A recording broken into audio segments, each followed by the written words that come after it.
welcome back to my YouTube channel.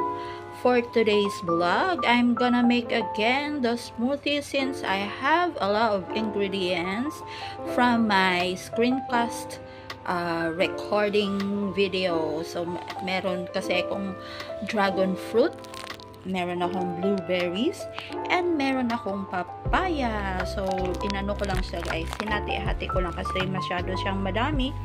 So I'm gonna make this smoothie for just one portion only, for myself only. So let's go and try this kind of smoothie. First time ko rin siyang ginawa together. I mean the dragon fruit I already did before.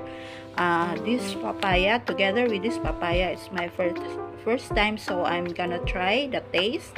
And for all we know, all of these fruits have a lot of benefits and nutrients to our body. So let's try, and here we go.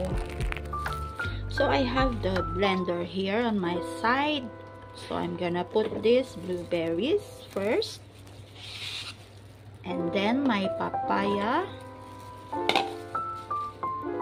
and then my dragon fruit. Oh my goodness, wait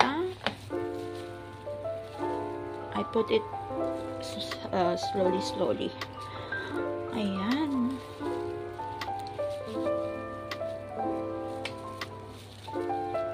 Medyo mura ang dragon fruit today guys, kaya napabili na naman ako. At ang papaya is nakuha ko lang siya na $2.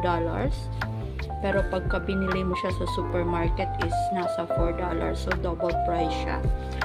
Tapos lalagyan ko siya ng konting gatas para hindi siya mag-ano sa blender.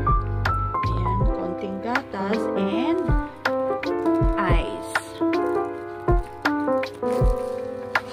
So I'm gonna put this ice and then squeeze a little bit of lime or lemon.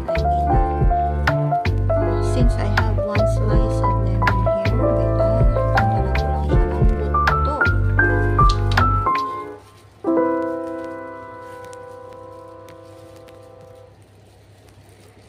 Ayan.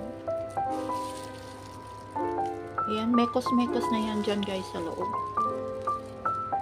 Ako lang naman ang iinom, kaya ayos lang yan, sarili kong at saka nakaguantes naman ako. Naka-gloves. Aray, nakakangawit.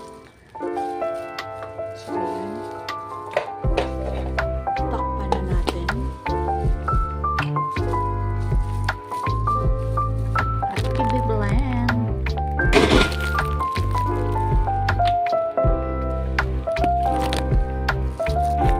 So, ayan na nga guys. Well blended na siya. Hindi ko na pinadinig sa inyo ang ingay ng blender.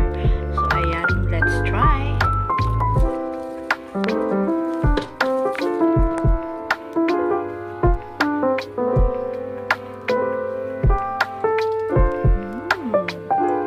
Looks yummy. Hindi ko na siya nilagyan ng sugar or honey. Hayaan mo siya ng natural flavor siya guys. So let's try. So yummy. So if i-freeze ko muna yung iba, at saka masarap kasi yung parang yung nag-ice siya. So hanggang dito na lang guys ang aking video, and thank you for watching. God bless us all.